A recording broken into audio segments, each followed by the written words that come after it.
अंतपुर रामकृष्ण, विवेकानंद और स्वामी प्रेमानंद के आध्यात्मिक और ऐतिहासिक महत्व से जुड़ा हुआ है। यह गांव लोगों के लिए तीर्थ स्थल है। यहाँ और इसके आसपास के गांव में बेहद ही खूबसूरत मंदिरें और जमींदार बाड़ी भी देखने को मिलती है। क्या आपने सच में कभी ऐसा सोचा था कि हुगली डिस्ट्रिक्ट में आपको इतना कुछ देखने या जानने को मिलेगा?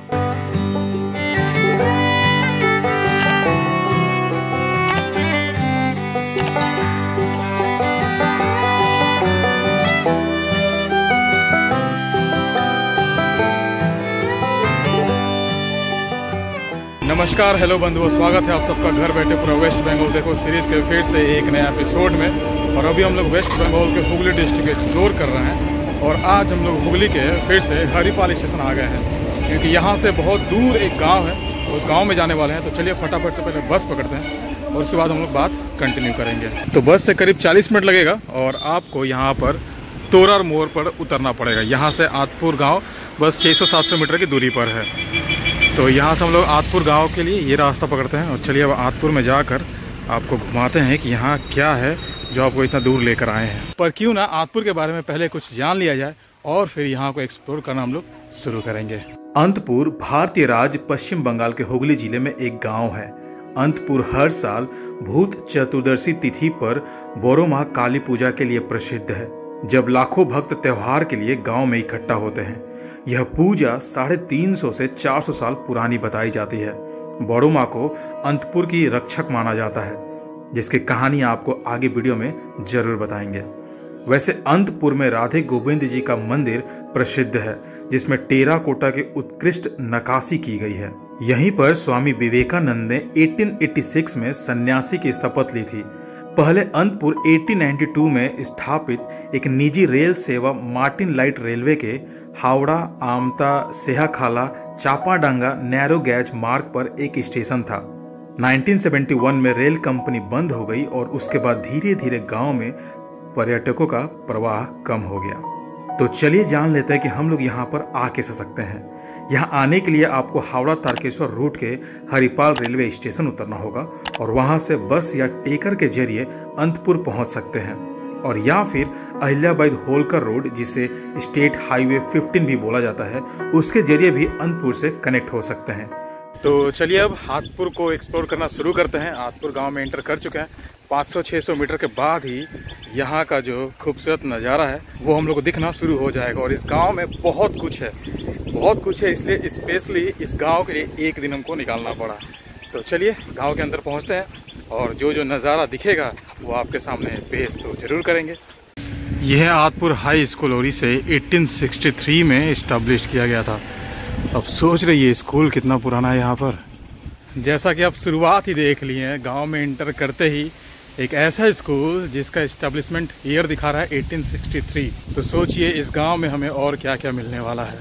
और बस थोड़ी ही दूर चले होंगे कि ये सब नज़ारा दिखना शुरू भी हो गया। अब ये पता नहीं क्या है, चलिए नज़दीक चल के देखा जाए। और यहाँ इंटर करते समय आपको एक शिव जी का मंदिर भी दिखेगा। मतलब गांव में इंटर करेंगे सबसे पहला जो मंदिर दिखेगा ये आपको यहाँ पर भोलेनाथ का मंदिर दिखने वाला है।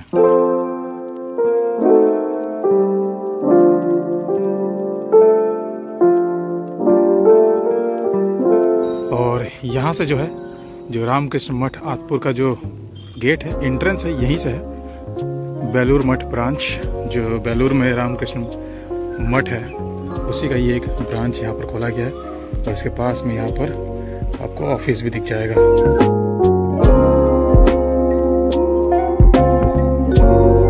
24 दिसंबर 1886 की रात, यह वही स्थान है जहां स्वामी विवेकानंद ने प्रसिद्ध रहस्यवादी रामकृष्ण परमहंस के 8 अन्य शिष्यों के साथ अपने परिवारों को छोड़ने और मानव जाति के कल्याण के लिए अपना जीवन समर्पित करने की शपथ ली थी। यह घटना आतपुर में बाबूराम घोष के जन्म स्थान पर हुई थी, जो 9 शिष्यों में से एक थे, और बाद में उन्होंने स्वामी प्रेमानंद का नाम लिया। बाद में आतपुर के रामकृष्ण मिशन की स्थापना इसी स्थान पर की गई। जिस स्थान पर सन्यासियों ने त्याग की शपथ ली थी, वहां एक स्मारक है जिसे धूनी मंडप के नाम से जाना जाता है। भगवान रामकृष्ण और पवित्र माता शारदा देवी ने इस स्थान का दौरा भी किया था। यहाँ एक 2 मंजिला घर के ग्राउंड फ्लोर पर पारिवारिक देवता श्री श्री लक्ष्मी नारायण जीव का मंदिर है और पहली मंजिल पर पवित्र माता शारदा देवी और स्वामी विवेकानंद द्वारा इस्तेमाल किए जाने वाले कमरे संरक्षित हैं। यहाँ एक दुर्गा मंडप भी है जहाँ हर साल दुर्गा पूजा मनाई जाती है। यह जगह खूबसूरत होने के साथ साथ काफी ऐतिहासिक, पौराणिक और धार्मिक महत्व भी रखता है। यहाँ आकर आपको बहुत अच्छा लगेगा।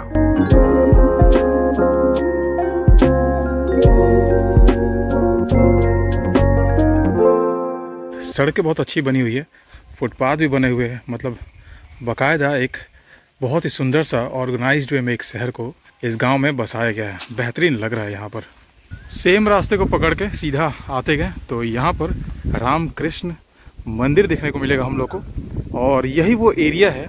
इस एरिया में यहाँ के जितने इम्पोर्टेंट मंदिर है, जगह है, वो सारे इसी एरिया में हम लोग को देखने को मिलेगा। तो वो दिख रहा है रामकृष्ण मंदिर, और वहाँ से चल के बस थोड़ी ही दूरी पर हम लोग आ पहुँचे हैं मेन रोड पर। बस वो मंदिर है और ये मेन रोड है। वहाँ से भी आपको वो जगह दिखा सकते थे, बट मेन रोड पर आकर यहाँ से दिखाने में एक अलग ही मज़ा है। तो जैसे ही इस रोड पर आप आगे बढ़ेंगे, ये एक शानदार सा बड़ा सा गेट दिखेगा, और इस गेट के अंदर जैसे ही आप एंटर करेंगे पूरा दुनिया ही बदल जाएगा।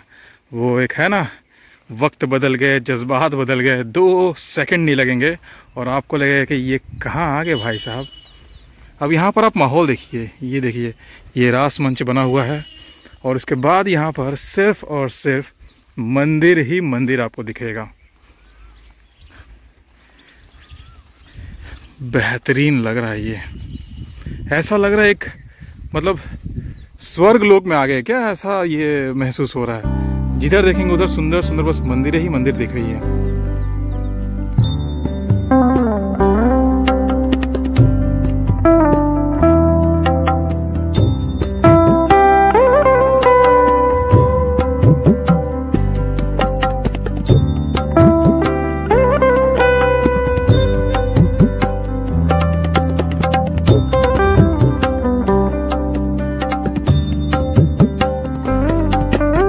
आठपुर का सबसे प्रसिद्ध मंदिर राधा गोविंद मंदिर है, जिसका निर्माण 1786 में वर्धमान राज के दीवान कृष्ण राम मित्रा ने कराया था।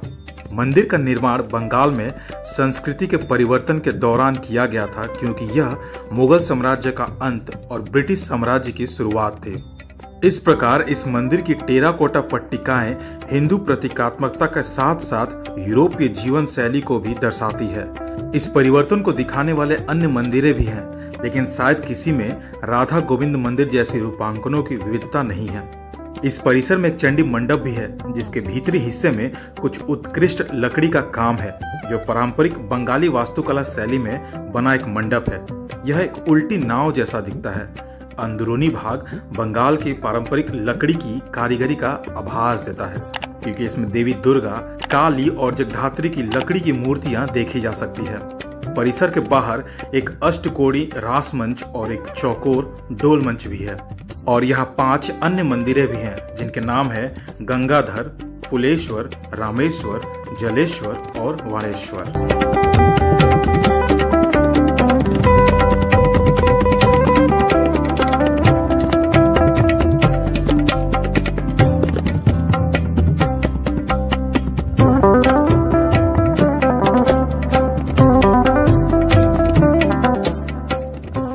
और ये जो मंदिर देख रहे हैं, इसके ठीक अपोजिट में एक बड़ा सा तालाब है, पुकुर है, और यहाँ पर भी शिव जी के मंदिर देखने को मिलेंगे, छोटे छोटे दोनों तरफ।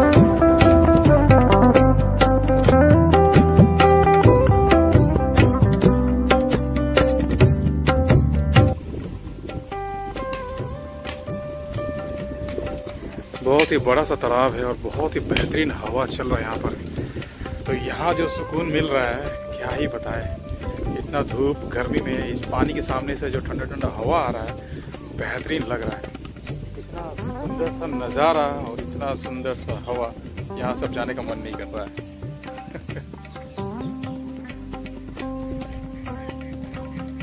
बहुत ही बेहतरीन लग रहा है। ये बहुत ही बड़ा मंदिर लग रहा है। ये गुप्तीपाड़ा में जो मंदिर देखे थे और जो ग्रुप में देखे थे, ये ऐसा लग रहा है, अनुमान हो रहा है देखकर, उससे भी बड़ा है। ये बहुत बड़ा है और टेराकोटा का जो जिस बारीकी से इस पर काम देखने को मिल रहा है, बेहतरीन लग रहा है देखने में।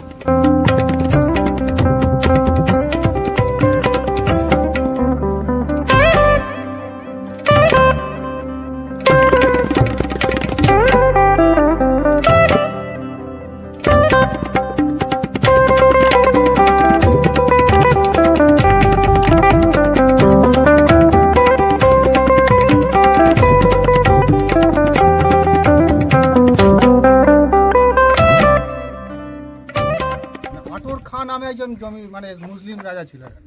अच्छा, তার নাম অনুসারে এখানে আটপুর নামকরণ হয়। तो अभी हम लोग मंदिर देख लिए और मंदिर देखने के बाद अपना ये छोटा दोस्त साइकिल दिया है। अब साइकिल से यहाँ पर जो है एक जमींदार बाड़ी है, वो जमींदार बाड़ी देखने चलते हैं और आपको भी दिखाते हैं। बस पास में ही है, तो चलिए जमींदार बाड़ी पहुँचते हैं। तो ये एक जमींदार बाड़ी देखने आ गए हाथपुर में। वहाँ से जहाँ पर सारी मंदिरें दिखाए आपको, वहाँ से बस 5-7 मिनट के वॉकिंग डिस्टेंस पर ये ज़मींदार बाड़ी है। इसका नाम है देवबाड़ी। तो चलिए अंदर चल के आपको ये ज़मींदार बाड़ी भी दिखाते हैं। तो ये जो ठाकुर दलान है, इसमें माँ अन्नपूर्णा की पूजा होती है और काली पूजा मनाया जाता है। यहाँ पर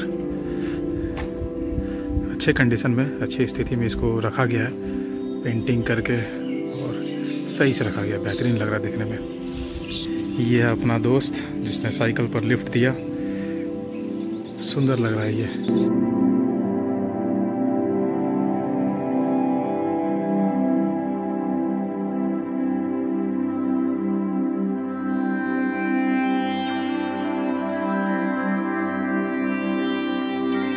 तो ये अपने छोटे छोटे दोस्तों के साथ अब देवबाड़ी के अंदर चलते हैं, जमींदार बाड़ी, और आपको ये अंदर से भी दिखाते हैं। भाई ये तो लग रहा है सुरंग में जा रहे हैं।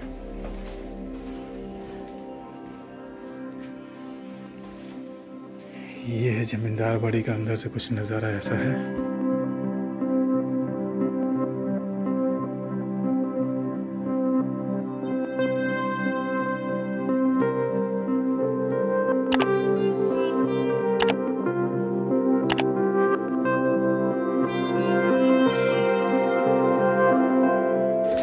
ये है आदपुर का बड़ो माँ का मंदिर। यहाँ पर बहुत ही बड़ा सा काली माँ की मूर्ति तैयार होती है और ये जो सामने आपको तालाब दिख रहा है, इसी में विसर्जन किया जाता है। गांव के बुजुर्गों के अनुसार जब आठपुर और उसके आसपास के इलाकों में हैजा की महामारी फैल गई थी, तो अचानक एक संत प्रकट हुए और उन्होंने बड़ो माँ के नाम से देवी काली की पूजा करने की सुझाव दी, जिसका अर्थ है सबसे बड़ी माँ। पूजा बंदोपाध्याय के घर पर आयोजित की गई थी। इसके पूरा होने के बाद आठपुर और उसके आसपास के इलाके बीमारी से मुक्त हो गए। तब से यह पूजा गांव में मनाई जाती है। हर साल काली पूजा से एक दिन पहले भूत चतुर्दशी के दिन बड़ो माँ काली पूजा मनाई जाती है, जिसमें बंगाल भर से लाखों श्रद्धालु आते हैं। इससे आठपुर की अर्थव्यवस्था को काफी बढ़ावा मिलता है और बड़ो माँ काली को आठपुर की रक्षक भी मानी जाती है, जो हर बीमारी से और हर कष्ट से इस गांव को आज तक बचा के रखी हुई है। तो हम लोग जो है आठपुर का टूर ले लिया। बहुत ही शानदार एक्सपीरियंस था और ऐसे गांव में इतना सुंदर सुंदर जगह का देखना मतलब सच में ही तारीफ के काबिल है। बहुत ही शानदार गांव था ये। और ये सब गांव जो घूम रहे हैं ना हुगली डिस्ट्रिक्ट में, एक लिस्ट बना रहे हैं। और जो सरप्राइज़ का आप लोग से बात किए हैं, बहुत जल्द आप लोग के सामने सरप्राइज़ आने वाला है। जो सरप्राइज़ है ये आपको इंस्टाग्राम पर अपडेट मिलता रहेगा। तो जल्दी से आप नीचे जो इंस्टाग्राम आईडी दिख रहा है, मेरे इंस्टाग्राम आईडी पर आप फॉलो करिए, ताकि जो आपको करंट अपडेट है वो आपको अपडेट मिलता रहेगा।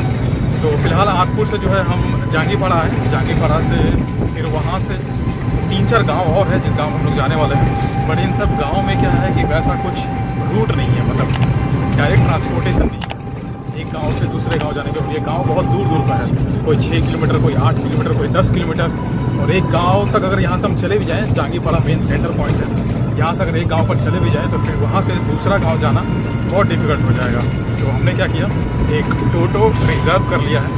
और अभी तक का सबसे एक्सपेंसिव टूर ये आज का हम लोग का होने वाला है। 280 रुपये में ये टोटो हमने रिज़र्व किया है जांगीपाड़ा से। और वहाँ से जो 3-4 गांव है इस एरिया के आसपास में 10 किलोमीटर 12 किलोमीटर के रेंज में, तो ये सब गांव हम लोग घूमने वाले हैं और देखने वाले हैं इन सब गाँव से हम लोग को क्या क्या मिलता है। तो जहांगीरपाड़ा से जो सबसे पहला गांव जाने वाले हैं वो मथुरा बाटी, और उसके बाद खूरी गाछी, और भी उसके बाद 2-3 गांव है। तो चलिए सबसे पहले मथुरा बाटी पहुंचा जाए और वहां से क्या खास है वो आप तक पहुंचाते हैं। और ये व्यू देखिए आप, मतलब ऐसी ग्रीनरी की आंखें हटे ना इन सब चीज़ों से। ये ग्रीनरी देख रहे हैं, ऐसी ये चमक लगती है ना, ऐसा ये आंखों को सुकून पहुंचाता है कि मन ही नहीं करता है कि आंख जरा सा भी ओझल करे इन सब दृश्यों से।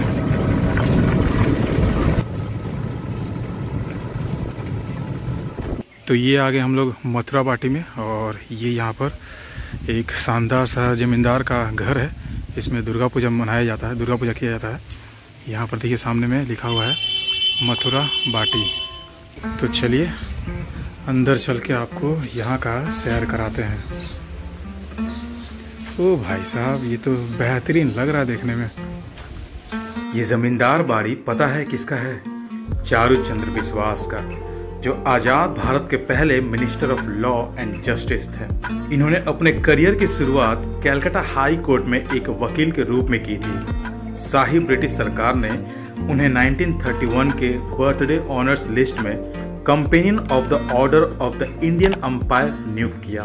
1952 से 1960 तक वेस्ट बंगाल से भारतीय संसद के ऊपरी सदन राज्यसभा के लिए चुने गए। वे 1952 से 1957 तक राज्य मंत्री और फिर केंद्र कानून और अल्पसंख्यक मामलों के मंत्री भी रहे। और ये जो शानदार सा जमींदार बाड़ी देख रहे हैं, ये उन्हीं का है। एक छोटे से गांव में कितना सुंदर और कितना भव्य मकान उनके इतिहास की आज भी गवाही दे रहा है। तो मधुबाटी से मधुबाटी का जमींदार घर हम लोग देख लिए और दुर्गा मंदिर भी देख लिए। अब हम लोग जा रहे हैं यहाँ से खूरी गाछी। खूरी गाछी में एक डकैत काली मंदिर है, तो वो मंदिर पहुँचते हैं और माँ काली का दर्शन भी करेंगे और उस जगह को भी घूमेंगे। वैसे ये मधुबाटी जो गांव था, ये गांव बहुत ही सुंदर था। इस गांव में आप घूम सकते हैं, अच्छे अच्छे घर दिखेंगे, नज़ारे दिखेंगे। और मेरे सामने भी बहुत ही बेहतरीन ये जो ग्रीनरी दिख रहा है ना, इससे सच में मन ही नहीं भर रहा है। इतना अच्छा ये लग रहा है, इतना सुकून पहुंचा रही है ग्रीनरी। तो चलिए खूरी गाछी पहुंचते हैं और फिर वहां से डकैत काली माँ का दर्शन करते हैं। तो हम लोग आ गए हैं खूरी गाछी, और ये है खूरी गाछी में डकैत काली माता का मंदिर। ये एकदम बिल्कुल मेन रोड के पास में ही आपको देखने को मिल जाएगा।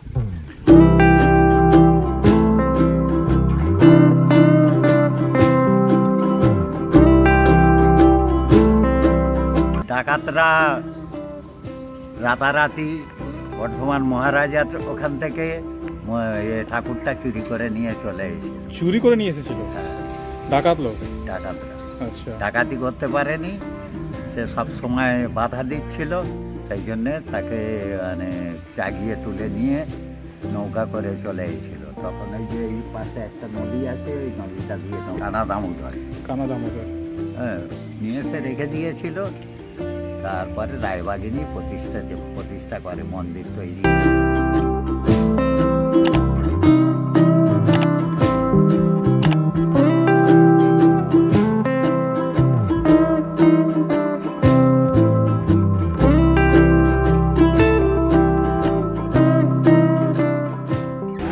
ये रास्ते में जाते हुए ये कुछ अजीब सा एक हमें दिख रहा है। कुछ लोग इसको गिरजा बोलते हैं और कुछ लोग इसको वॉच टावर बोलते हैं। बहुत बड़ा सा है ये, सही लग रहा है देखने में, पूरा ईंट का बना हुआ है।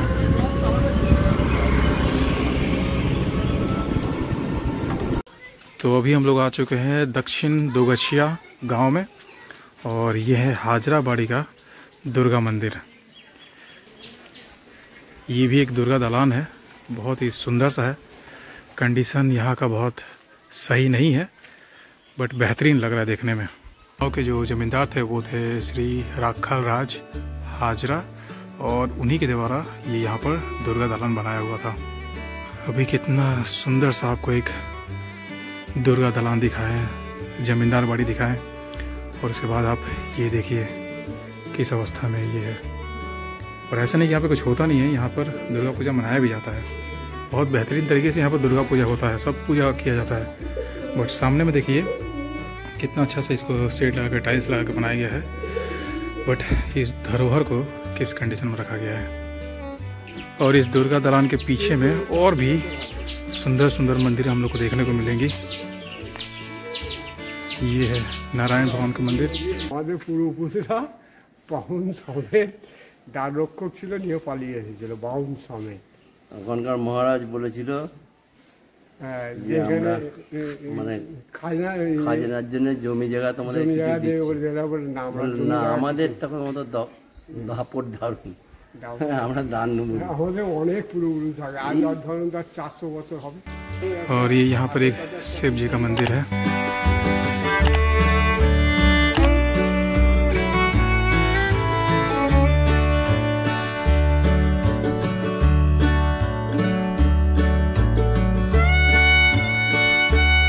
और यहाँ तालाब के किनारे में यहाँ ऐसे बैठकी बनाया हुआ है। मस्त यहाँ पर शाम को बैठिए, ठंडा ठंडा हवा खाइए और रिलैक्स करिए। कितना बेहतरीन लगेगा ना।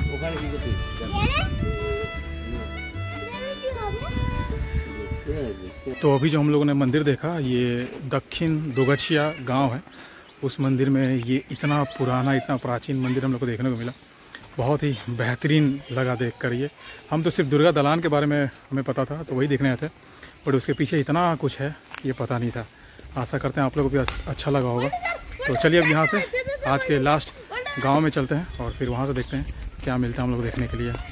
तो हम लोग अपने आज के लास्ट स्पॉट पर आ गए हैं। ये इस गांव का नाम है रोंजोपुर। और यहाँ पर एक ये सुंदर सा राधे कृष्ण का मंदिर है। ये मंदिर आप लोग को दिखाने के लिए लेकर आए हैं इतना दूर इस गांव में।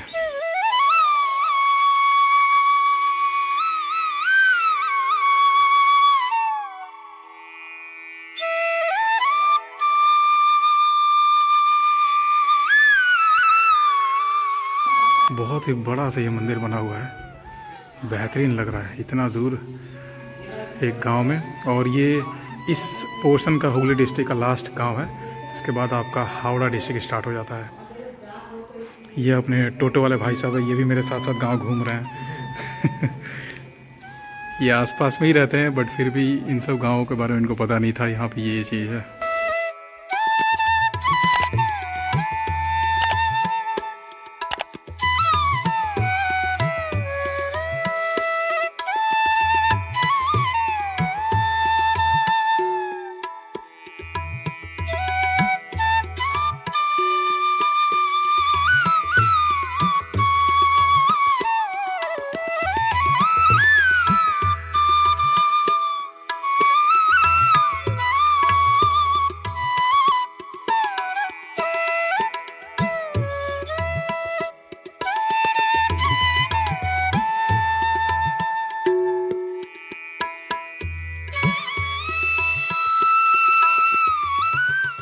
तो आज के एपिसोड में बस इतना ही। बहुत ही मज़ेदार एपिसोड था आज का। और अगर आप हरिपाल आते हैं, मतलब हावड़ा से हरिपाल आकर अगर आप लेफ़्ट साइड में जाते हैं तो यहाँ पर बहुत दूर दूर गांव में बहुत कुछ है देखने के लिए, बहुत कुछ। जैसे द्वारहाटा हो गया, आतपुर हो गया, और भी बहुत कुछ है जो कि आपने देखा ही लास्ट 2 वीडियोज़ में। तो इन सब जगहों पर आप एक्सप्लोर कर सकते हैं, घूम सकते हैं। बहुत ही बेहतरीन मज़ेदार एक्सपीरियंस होगा। और इन सब जगहों पर घूमने के लिए सबसे बेस्ट रहेगा या तो आप बाइक लेकर आए या फिर कार लेकर आए, और नहीं तो आप स्टेशन पर उतर के यहाँ से एक टोटो बुक कर ले। 500-600 रुपये लगेगा, रिज़र्व कर ले। 500-600 में आप ये सारे जगह आराम से घूम सकते। सबसे बेहतर ऑप्शन आप लोगों के लिए यही रहेगा। तो आशा करते हैं ये वीडियो आप लोगों को अच्छा लगा। अगर पसंद आया है तो लाइक करके कमेंट करके ज़रूर बताएं, और अगर आप चैनल पर नए हैं तो सब्सक्राइब करके बेल आइकन ज़रूर प्रेस कर लें। तो चलिए हुगली डिस्ट्रिक्ट के नेक्स्ट एपिसोड मिलते हैं। Till then explore, travel and experience.